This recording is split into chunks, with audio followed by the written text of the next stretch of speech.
Boa noite. Boa noite. Gedel e Luiz Estevão são postos em ala de segurança máxima da cadeia. O ex-articulador de Temer e o ex-senador estariam recebendo regalias na Papuda. Conselho Nacional de Justiça apura um impasse sobre a libertação de Lula. O juiz Sérgio Moro e os desembargadores terão de explicar as ordens e contra-ordens. O Paraguai entrega para o Brasil um suspeito de chefiar o PCC. Conhecido como Pisca, ele é acusado de vários crimes e foi preso em Assunção. Mais uma vez, viciados entram em confronto com policiais na Cracolândia. No tumulto, barricadas com fogueiras e pedras atiradas nos guardas. 96% dos paulistas reclamam dos planos de saúde. Pesquisa Datafolha mostra que médicos também estão insatisfeitos. Israel aprova a lei se declarando Estado-nação do povo judeu. Sob protesto dos deputados árabes, o projeto passou por apenas 7 votos. O Jornal da Gazeta volta daqui a pouquinho, logo depois do intervalo, com essas e outras notícias. Até já!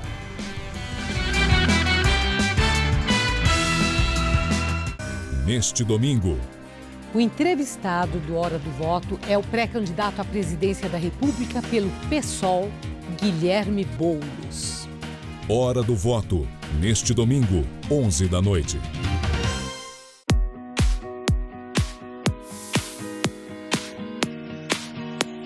If you get to hear me now.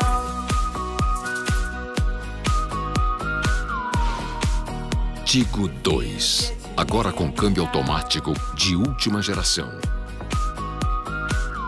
Tigo 2 automático. A imprensa elogia. O test drive convence. Caoa Chery.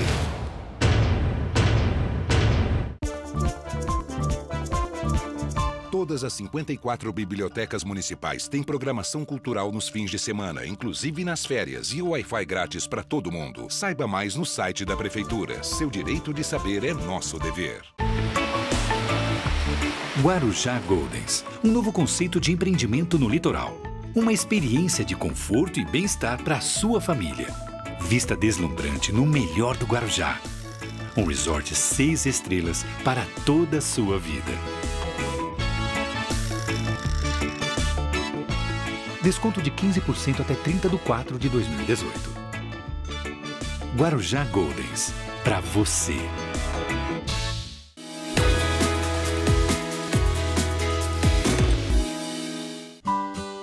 Mãe, você tá tomando Calcitran MDK? Há muito tempo. Cálcio, vitamina D, K e magnésio. E você precisa dessas coisas? Claro que sim. Na minha idade, eu preciso garantir que o cálcio esteja sendo bem absorvido. Inclusive, você já pode começar a tomar Calcitran D3 para manter seus ossos saudáveis. Ai, mãe, que papo de velho. Ai. Papo de velho. Tchau, filha. Calcitran. Nesse cálcio, eu confio. Tá a fim de escrever a sua própria história? Que tal dirigir a sua própria vida?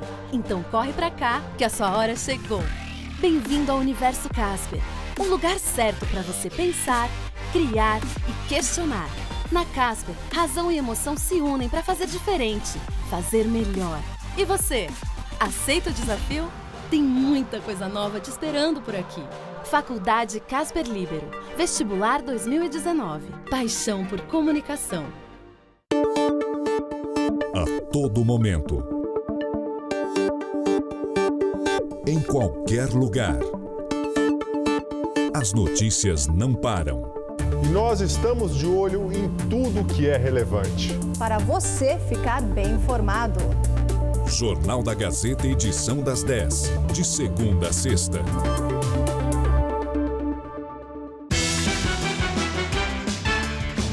Oferecimento Faculdade Casper Líbero. Paixão por comunicação.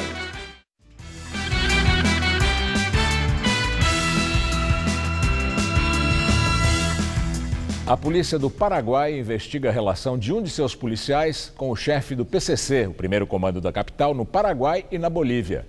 Eduardo Aparecido de Almeida, conhecido como Pisca, foi preso ontem em Assunção e entregue hoje à Polícia Federal no Paraná. A Secretaria Nacional Antidrogas do Paraguai divulgou um vídeo do momento da prisão, na casa onde o traficante vivia, em Assunção. Ele tentou fugir pelo telhado, mas foi impedido. Segundo a Procuradoria-Geral da República do Paraguai, Pisca era o número 2 da facção no país e coordenava o tráfico entre o Paraguai e a Bolívia. Ele teria assumido o lugar de GG do Mangue e Paca, mortos no Ceará este ano. Também é apontado como sequestrador da mãe do jogador Kleber em 2006. A polícia paraguaia investiga agora a ligação de um de seus agentes com Pisca.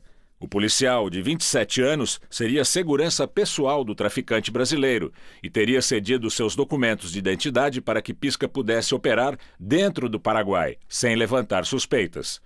O traficante tem 6 ordens de captura aqui no Brasil por crimes relacionados com tráfico de drogas e armas, associação criminosa, sequestro e homicídios. 12 pessoas foram presas suspeitas de integrar uma quadrilha que explorava jogos ilegais. Entre os presos estão 4 policiais civis. O repórter José Luiz Filho está no Ministério Público de São Paulo e tem outras informações. Olá, Zé Luiz, boa noite. Calma aí. Vai. Olá, boa noite. As prisões são resultado de uma investigação realizada pelo GAECO, Grupo de Atuação Especial contra o Crime Organizado do Ministério Público Estadual.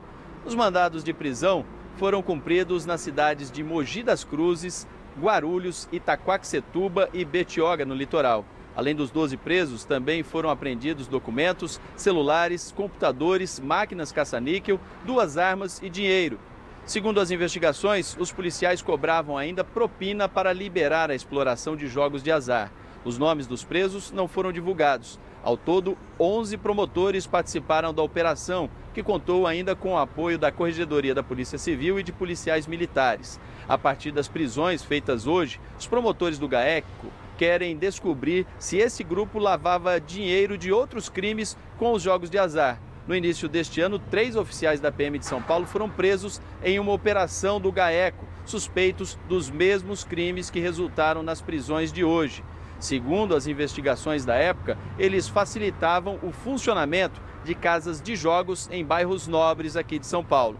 Nós procuramos a Secretaria da Segurança Pública de São Paulo para falar sobre a presença de policiais no esquema investigado pelo Ministério Público, mas não recebemos ainda nenhuma resposta. Eu volto com vocês aí no estúdio.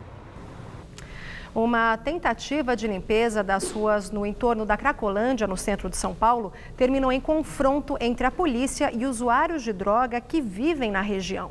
O conflito teve início no começo da tarde, depois que a Guarda Civil Metropolitana prendeu um indivíduo com drogas próximo ao fluxo de dependentes químicos, durante o apoio às equipes de limpeza e zeladoria de rotina aqui na região da Nova Luz, no centro da cidade.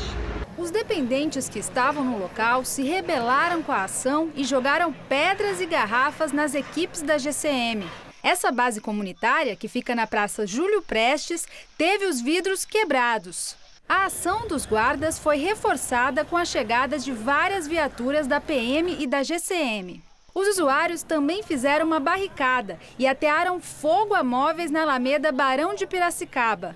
Alguns usuários teriam aproveitado o conflito para tentar roubar motoristas que passavam na hora e várias lojas foram fechadas. 2 agentes da GCM ficaram feridos. Um suspeito de tráfico foi encaminhado para a Polícia Civil, que registrou a ocorrência. A polícia procura outras vítimas do homem preso hoje, suspeito de ter estuprado uma menina de 12 anos numa clínica odontológica na Zona Sul de São Paulo. Gabriel Chessa Patoleia foi preso em flagrante. Ele é funcionário dessa clínica odontológica no Ipiranga e foi quem atendeu a menina de 12 anos para uma radiografia da arcada dentária, depois de convencer a mãe a esperar na recepção. O pretexto é de que não havia um colete extra disponível contra a radiação. Ao sair da sala depois do exame, a menina contou à mãe que Gabriel a vendou e abusou sexualmente dela. Ele foi indiciado por estupro de vulnerável, crime hediondo com pena de 8 a 15 anos de cadeia. A polícia ouviu o depoimento de uma outra menina, também de 12 anos, que foi trazida à delegacia pelos pais depois que ela ouviu a notícia e contou à mãe que também tinha sido molestada pelo funcionário da clínica. O homem nega, mas segundo o delegado, o relato das duas é muito parecido e a perícia encontrou elementos que podem indicar a culpa dele. Com a queixa da segunda vítima, o delegado pediu a prisão temporária do suspeito e a quebra do sigilo telefônico para analisar o celular dele. Todas as versões dadas pelo indiciado, pelo preso, elas foram conflitantes. Ele mudou várias vezes de versões, tá? E as versões não fechavam, elas não tinham verossimilhança. E todos os fatos apresentados pela vítima, que descrevia como aconteceu e o que aconteceu em alguns detalhes, eles foram confirmados. Gabriel Chessa foi indiciado ainda por exercício ilegal da profissão. Ele não é técnico, foi contratado como recepcionista, portanto não poderia ter feito raio-x.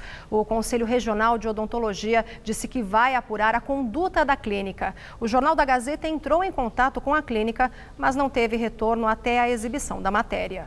Depois da audiência de custódia, a Justiça decidiu converter a prisão temporária de Gabriel em preventiva. Ele vai ser levado para um centro de detenção provisória. Segundo o Tribunal de Justiça de São Paulo, o jovem de 19 anos já responde por ter praticado crime semelhante contra outra menina. O caso também aconteceu neste ano. O ex-articulador político de Temer, Gedel Vieira Lima, e ex-senador Luiz Estevão foram transferidos para a ala de segurança máxima na Papuda. A Justiça da Vara de Execuções Penais determinou a transferência após denúncias que os dois políticos estavam recebendo regalias no presídio. Gedel, do MDB, e Luiz Estevão vão ficar em celas individuais. O banho de sol também será separado dos demais presos do complexo da Papuda. Em junho, agentes penitenciários encontraram nas celas dos dois barras de chocolate, anotações que seriam de Gedel e 5 pendrives que pertenciam a Luiz Estevão. A revista foi determinada após uma denúncia de um outro preso. Gedel Vieira Lima chegou a ficar na solitária por um período após desacatar carcereiros e também por mau comportamento. Em janeiro do ano passado, Estevão também ficou isolado na Papuda. Na cela dele foram encontrados diversos itens proibidos, como cafeteira e até cápsulas de café e massa importada. As regalias provocaram a queda da cúpula do sistema penitenciário do Distrito Federal. A pena de Estevão é de 28 anos de cadeia. Ele foi condenado pelo esquema de corrupção no Tribunal Regional do Trabalho em São Paulo. Agora, o ex-senador também é acusado pelo Ministério Público de financiar uma obra no bloco onde estava detido. A reforma, segundo os promotores, foi paga por meio de uma empresa de fachada. Estevão nega as acusações.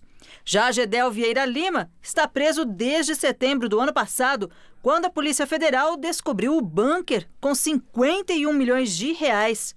O dinheiro estava em malas e caixas num apartamento em Salvador.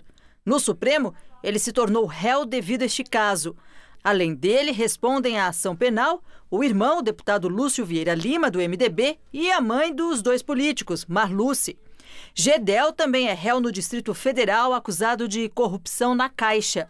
O ex-articulador político de Temer também rebate as acusações. Presidente do Superior Tribunal de Justiça julgou prejudicado o pedido da Procuradoria-Geral da República, que visava impedir a soltura do ex-presidente Lula. Diante do conflito entre decisões judiciais no Tribunal Regional Federal de Porto Alegre, a ministra Laurita Vaz entendeu que a questão da competência para decidir sobre o habeas corpus já estava resolvida. O pedido da Procuradoria foi feito depois que, no último dia 8, por 2 vezes, o desembargador plantonista Rogério Favretto mandou a Polícia Federal libertar Lula, atendendo a um pedido apresentado por deputados do PT. No mesmo dia, a decisão acabou derrubada por ordem do presidente do tribunal, Carlos Eduardo Thompson Flores. Laurita Vaz afirmou que essa decisão do ministro-presidente já havia solucionado o impasse. E agora vamos ao comentário de política com José Neumann Pinto. Não tenho nada que discutir do ponto de vista jurídico da decisão de Laurita Vaz. Ela já resolveu muito bem essa questão, mas eu acho que ela perdeu uma oportunidade de dar uma demonstração para a sociedade brasileira que a justiça está pensando mais no cidadão do que na sua burocracia interna.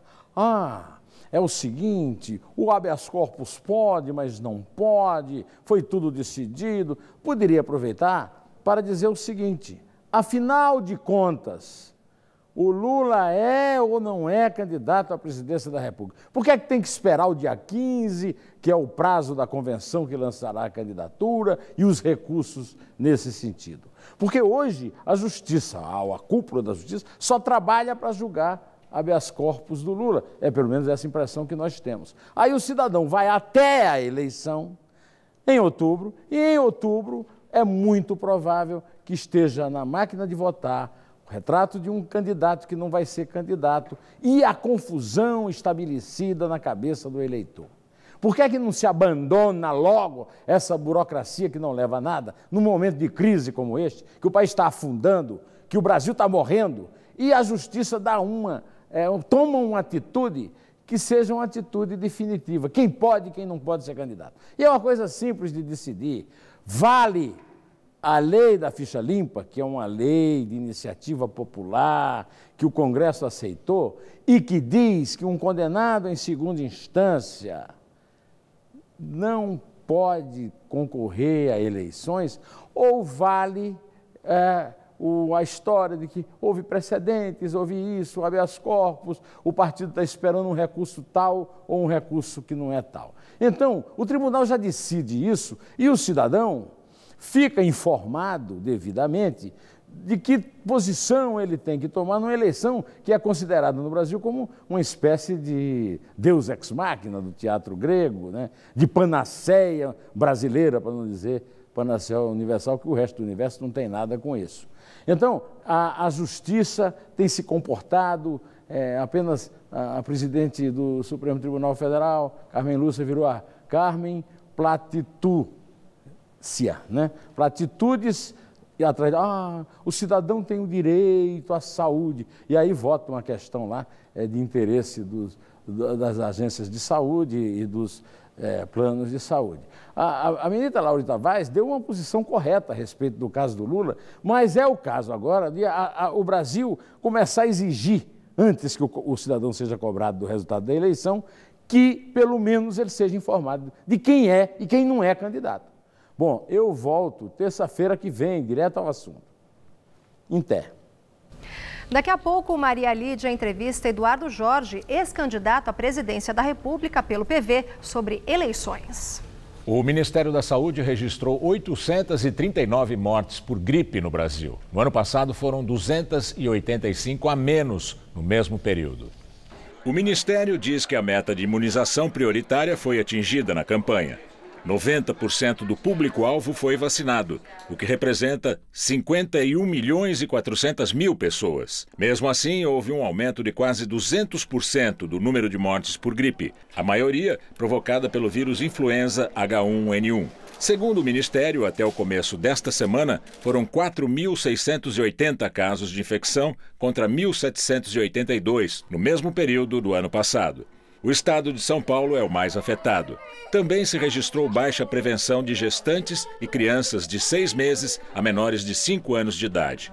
A campanha de vacinação contra a gripe começou no dia 23 de abril. Ministério da Saúde confirmou hoje 677 casos de sarampo no Brasil.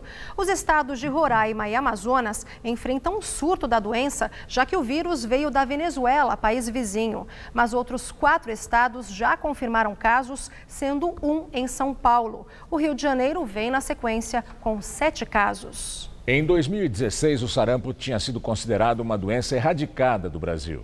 Mas com a chegada dos venezuelanos com o vírus, a doença se espalhou com rapidez na região norte por causa da baixa adesão às campanhas de vacinação.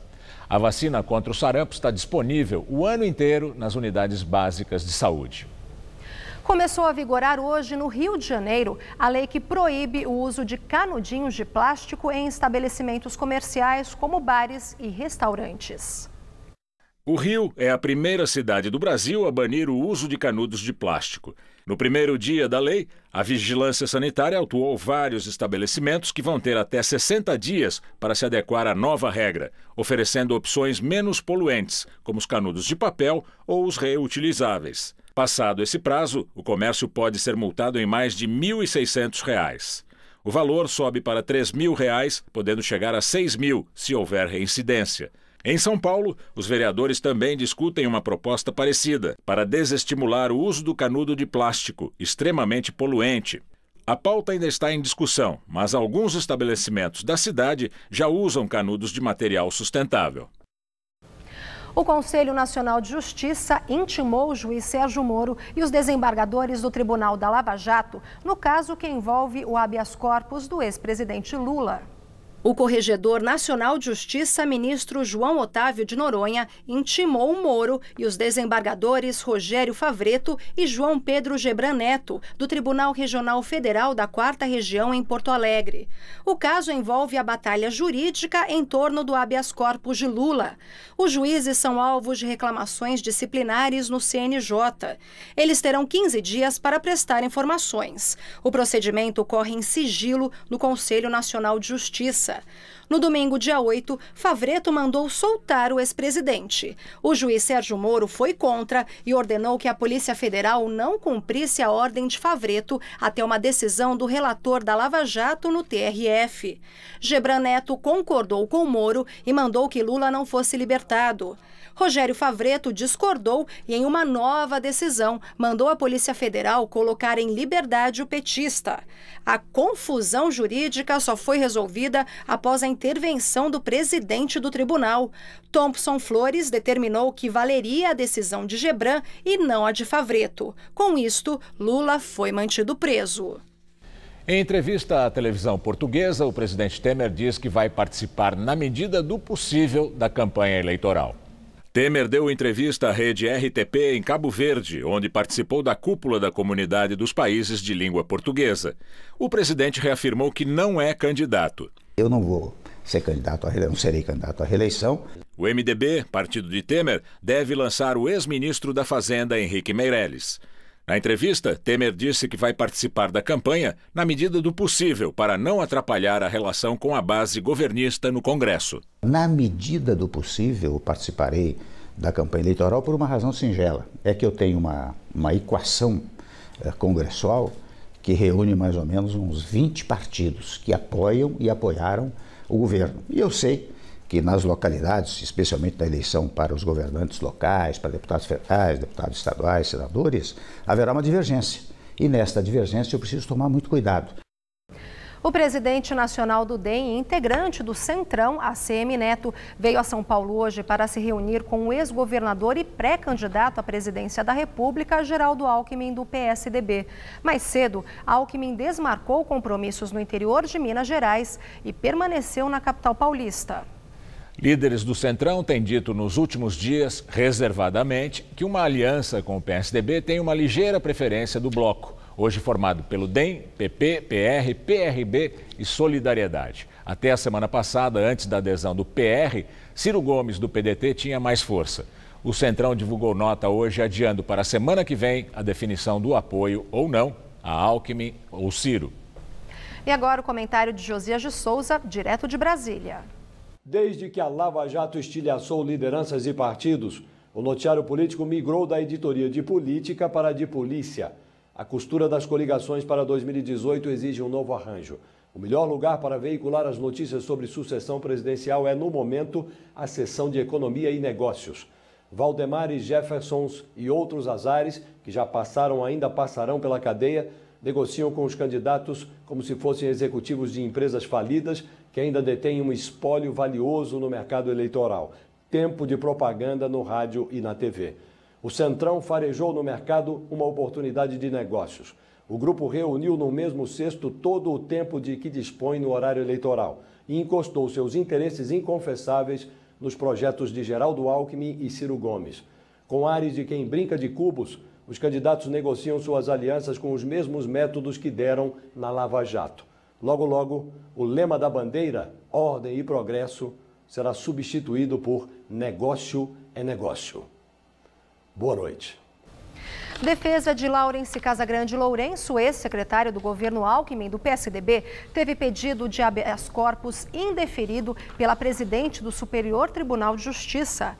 O ex-secretário de Logística e Transportes de São Paulo é acusado de participar de uma organização criminosa que supostamente desviou verbas públicas da construção do rodoanel viário Mário Covas, no trecho norte. O ex-secretário Tucano e outros acusados tiveram a prisão preventiva decretada em junho. No STJ, a defesa de Casagrande pediu a suspensão da ordem de prisão, alegando falta de requisitos previstos no Código de Processo Penal.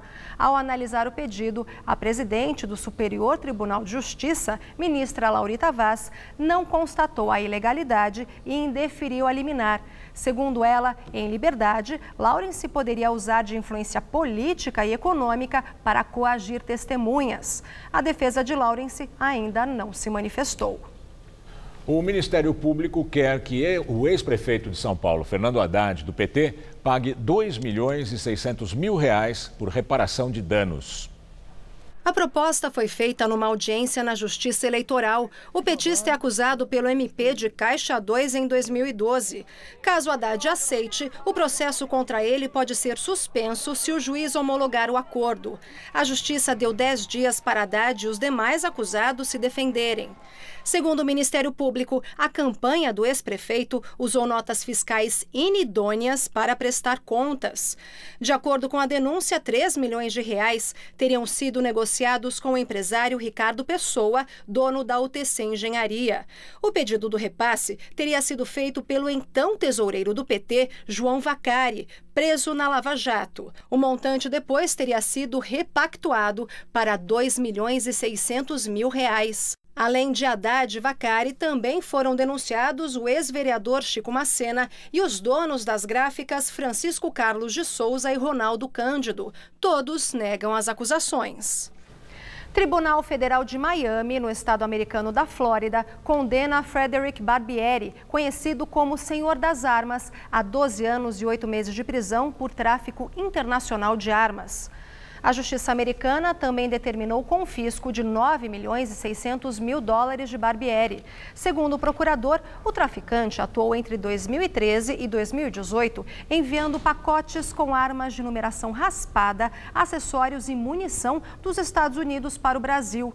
Em junho do ano passado, Barbieri enviou 30 rifles e 30 fuzis para o Rio de Janeiro. As armas estavam escondidas em aquecedores de piscina e o carregamento foi interceptado no aeroporto do Galeão. Barbieri foi preso na Flórida em fevereiro deste ano. Nas notícias do esporte, Santos e Palmeiras fazem daqui a pouco no Pacaembu o clássico paulista da rodada de retomada do Campeonato Brasileiro depois de mais de 30 dias de paralisação por causa da bela Copa do Mundo.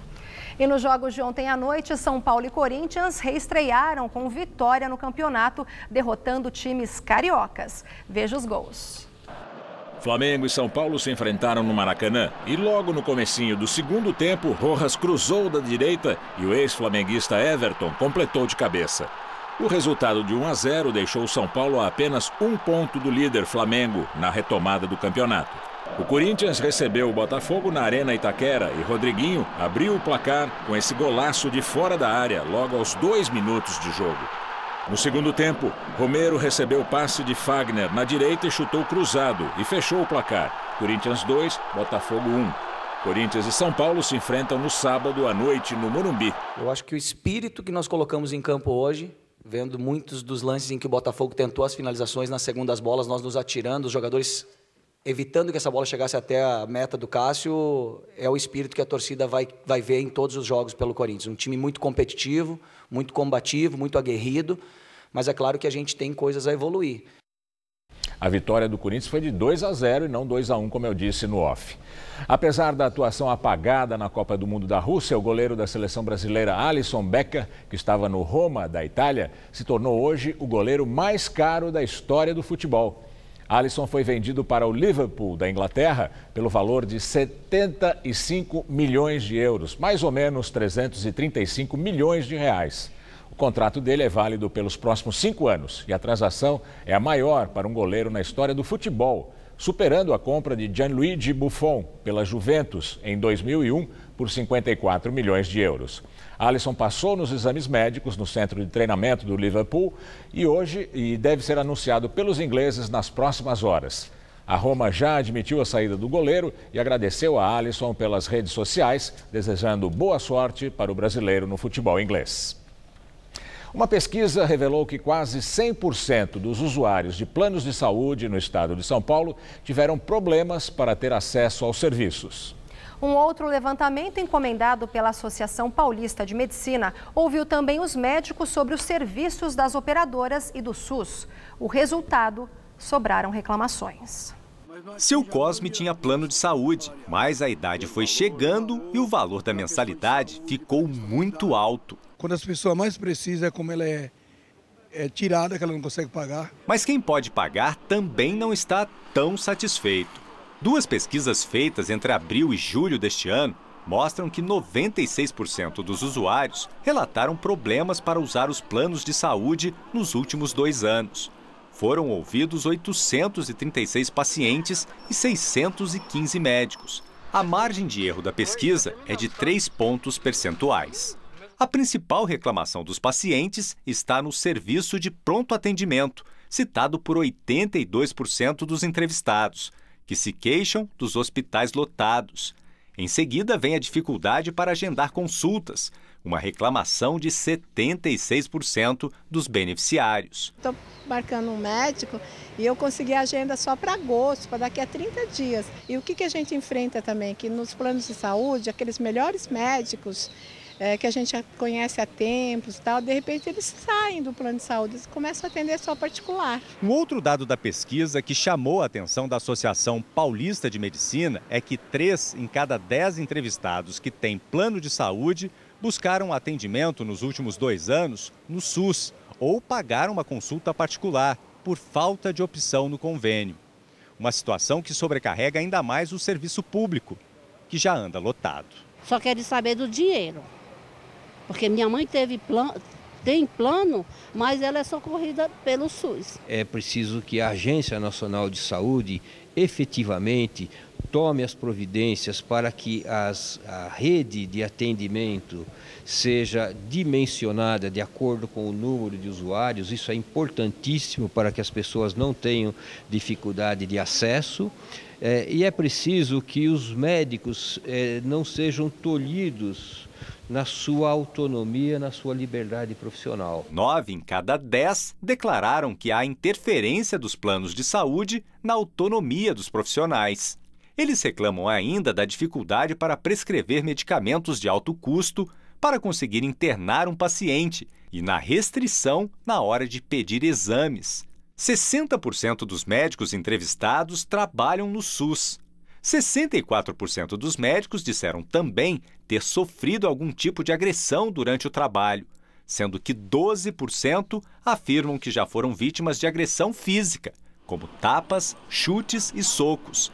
Apesar das dificuldades, a associação afirma que os médicos não estão deixando de atender planos de saúde e o SUS. Hoje, menos de 4% dos médicos trabalham exclusivamente com serviços particulares. O que acontece é que existe uma rotatividade muito grande, mas isso é imposto pelas empresas. Elas descredenciam o médico muitas vezes sem que ele saiba o motivo.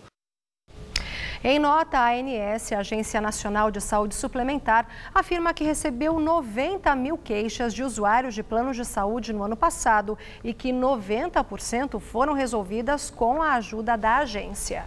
A Abrange e a FenaSaúde, que representam as operadoras de saúde suplementar, informam que os usuários têm mais dúvidas do que queixas em relação aos planos. A Abrange diz que não é regra o descredenciamento de médicos que pedem mais exames, mas confirma que no Brasil há sim um excesso de pedidos.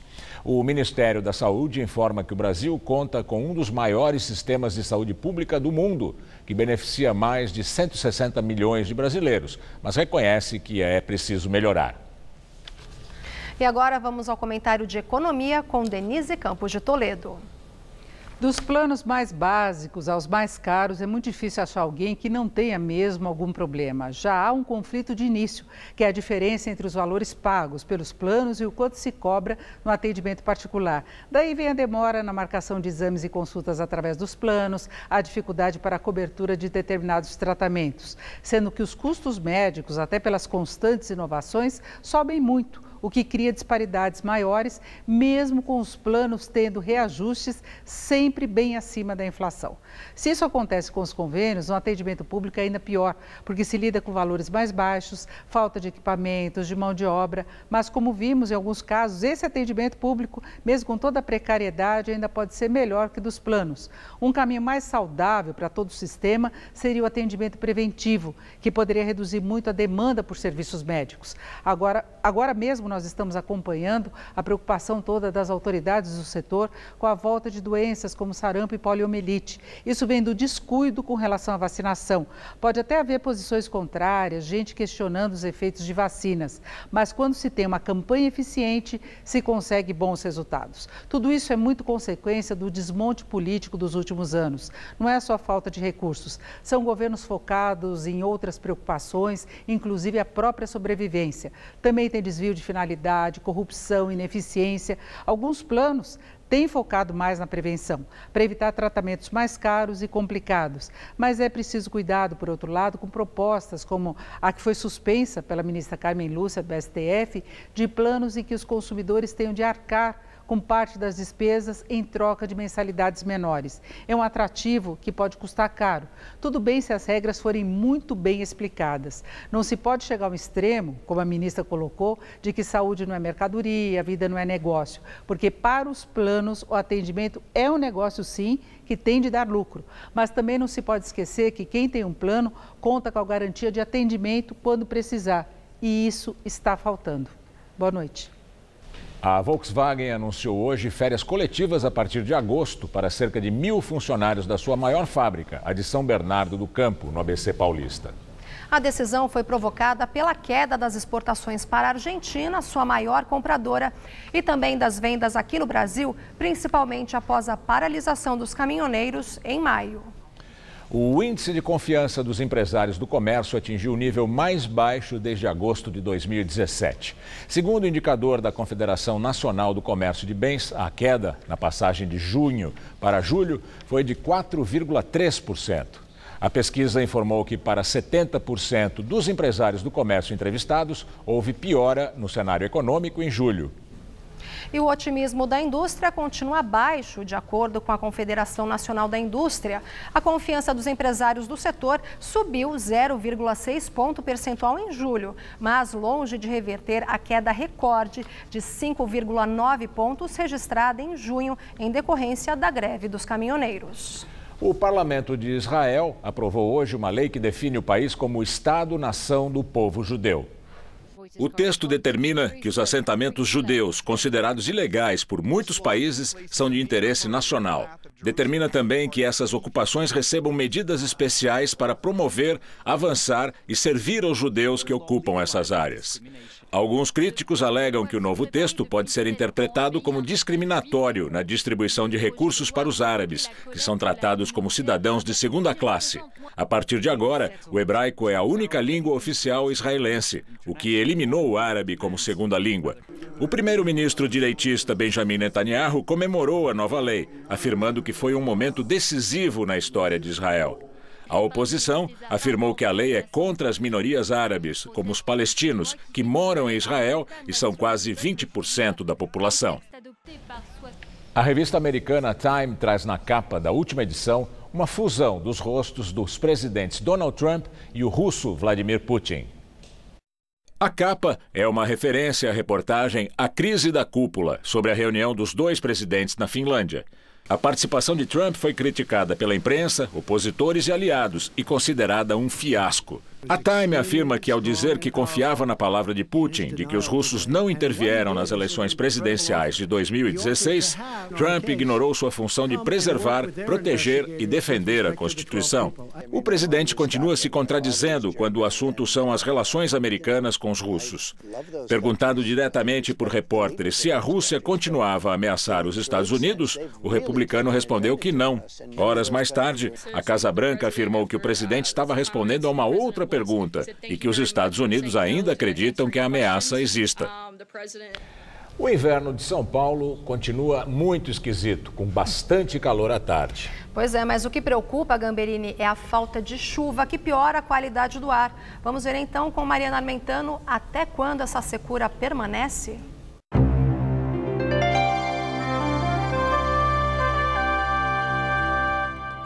Chuva mesmo aqui em São Paulo para lavar esse ar mais poluído está prevista só para a semana que vem.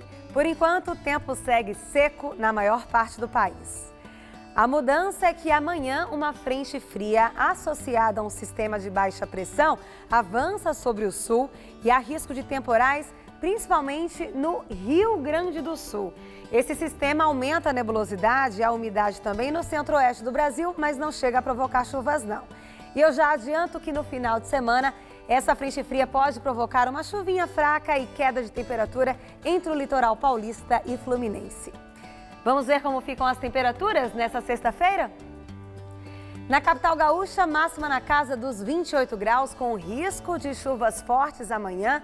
No Rio, muito sol e termômetros em torno dos 33 graus à tarde.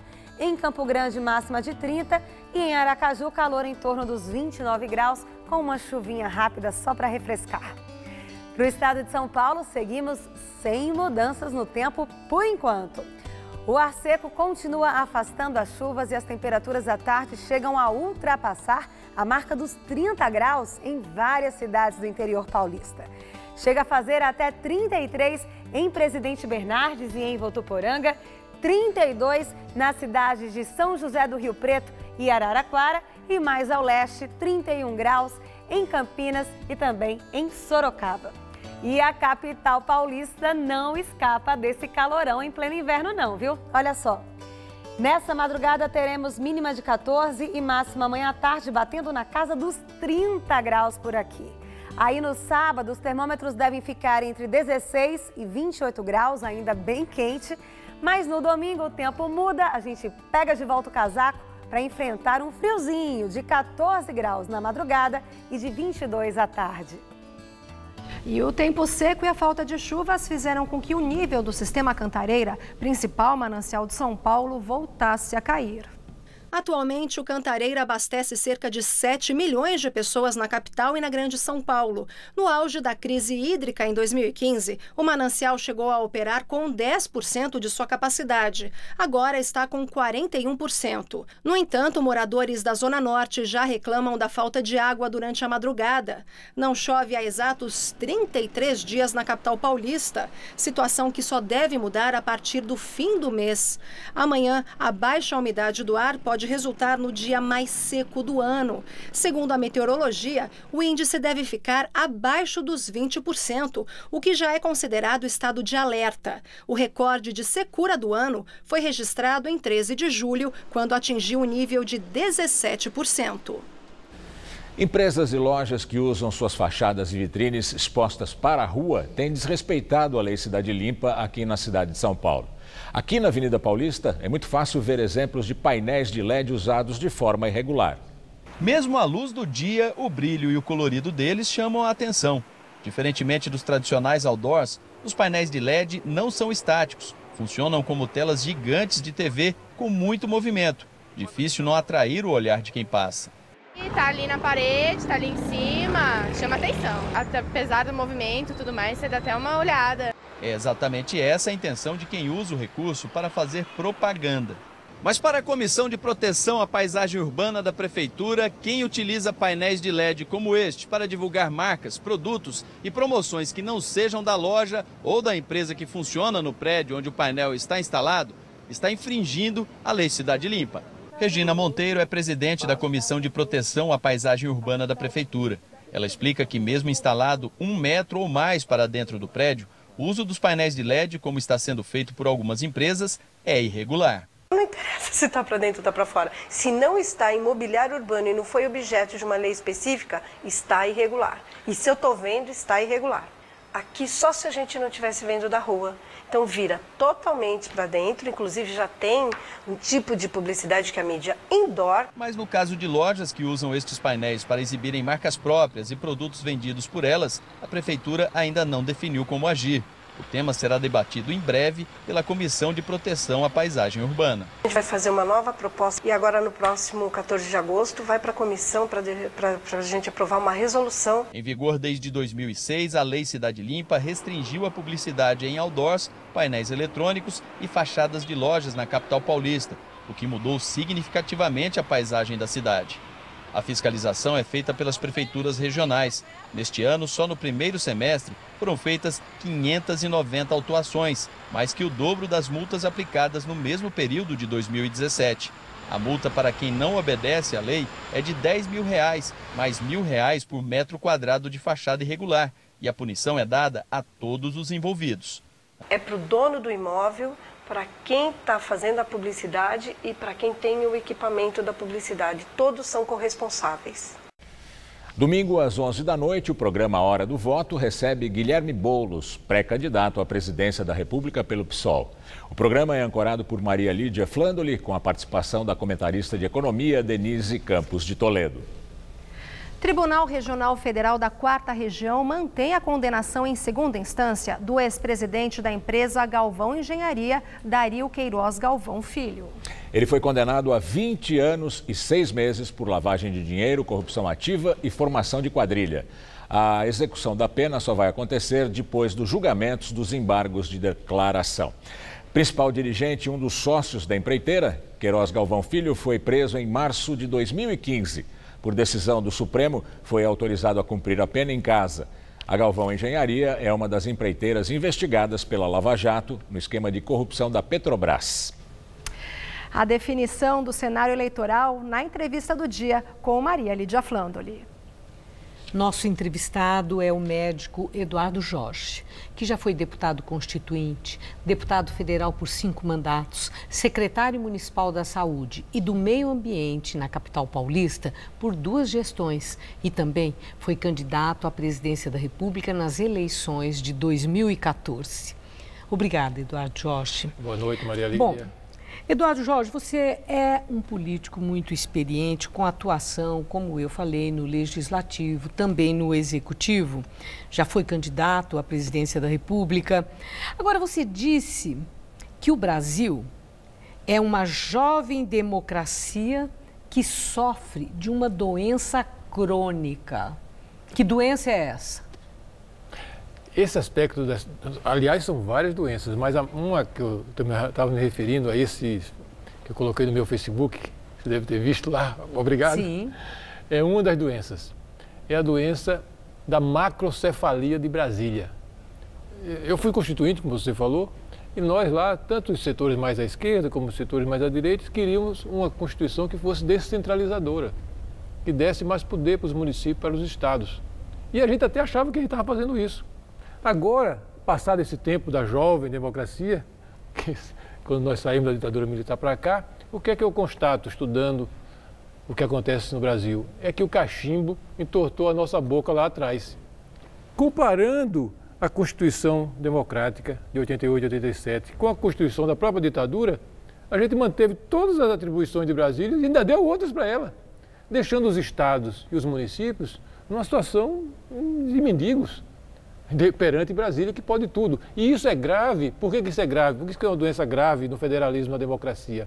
Porque nós moramos nas cidades, nos bairros, nos estados.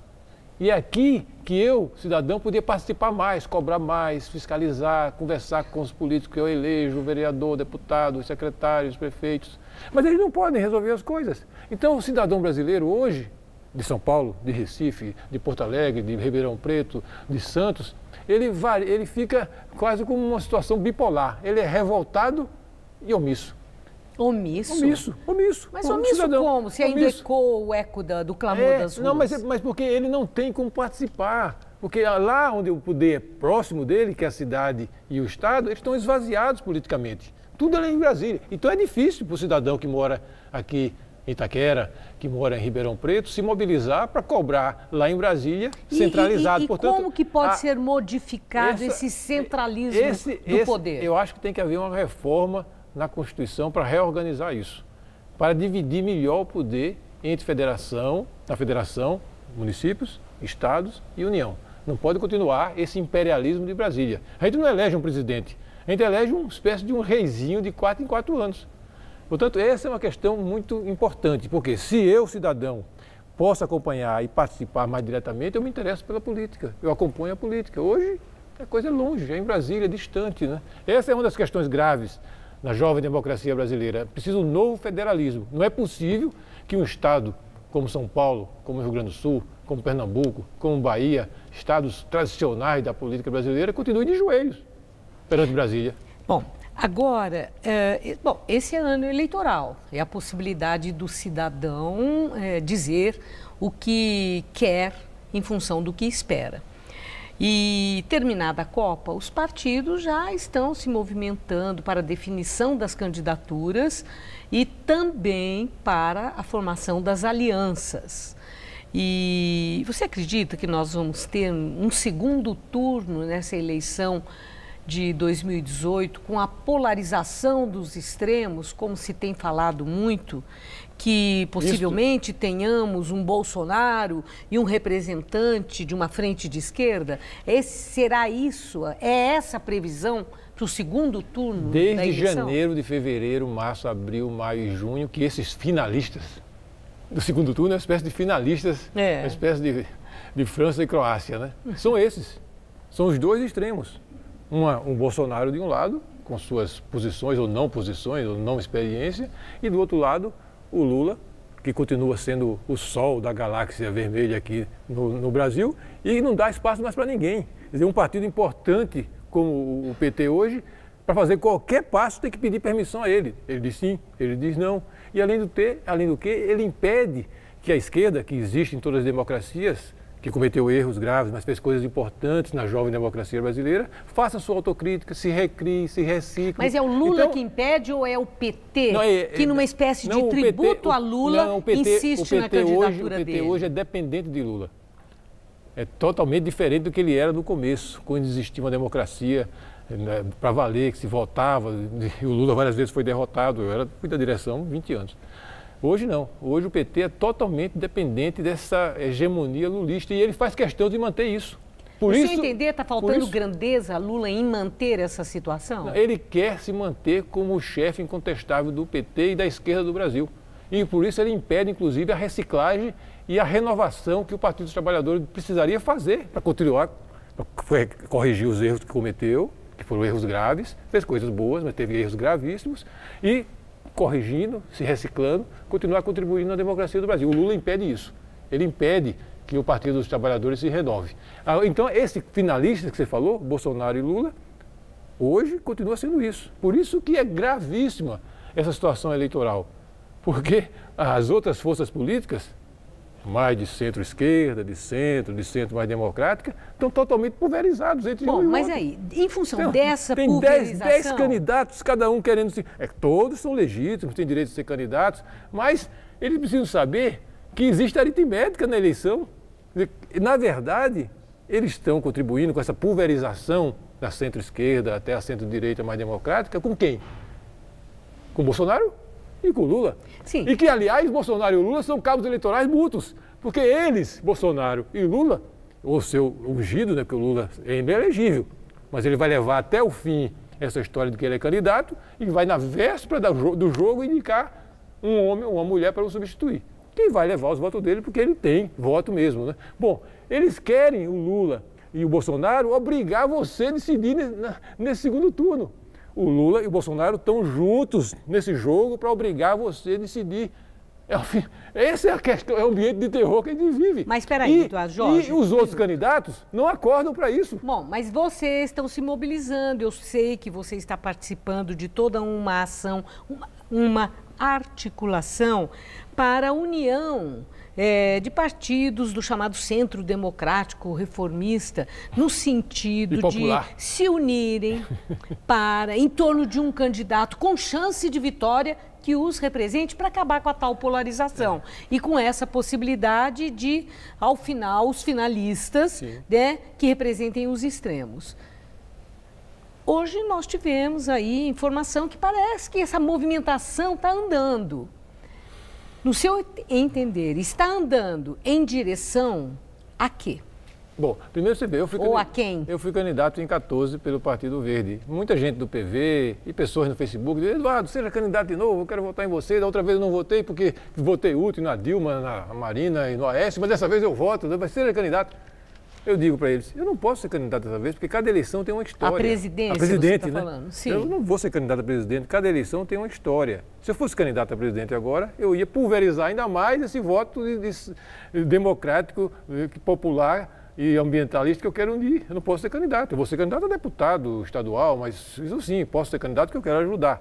Mas presidente eu não posso. Portanto, essa é uma posição responsável de quem estuda o quadro e faz contas. É preciso unir, mas para unir, Maria Lida, primeiro você precisa ter um programa que una. Não é se unir de qualquer jeito contra fulano ou contra Beltrano, né?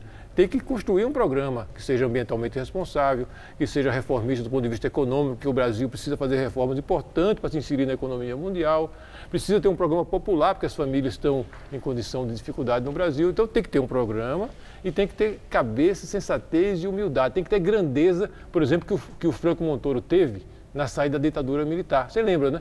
O Franco Montoro podia ser o candidato, mas ele, com a humildade e grandeza que ele tinha, né, ele foi e apoiou o Tancredo, porque era o candidato mais viável. Então está faltando Franco Montoro nessa história agora de 2018.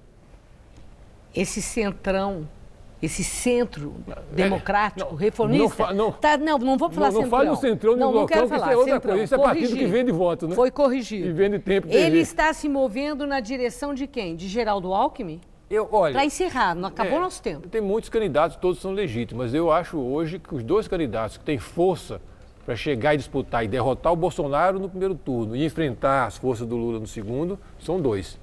O Geraldo Alckmin e a Marina Silva. São os dois. Okay. Então essas são as duas forças que podem cumprir essa tarefa. Certo. Vou repetir a tática. Derrotar o Bolsonaro no primeiro para enfrentar as forças do Lula no segundo. Jorge, muito obrigada por sua entrevista. Uma boa noite. Bom, obrigado também. O Jornal da Gazeta termina aqui. Boa noite. Boa noite.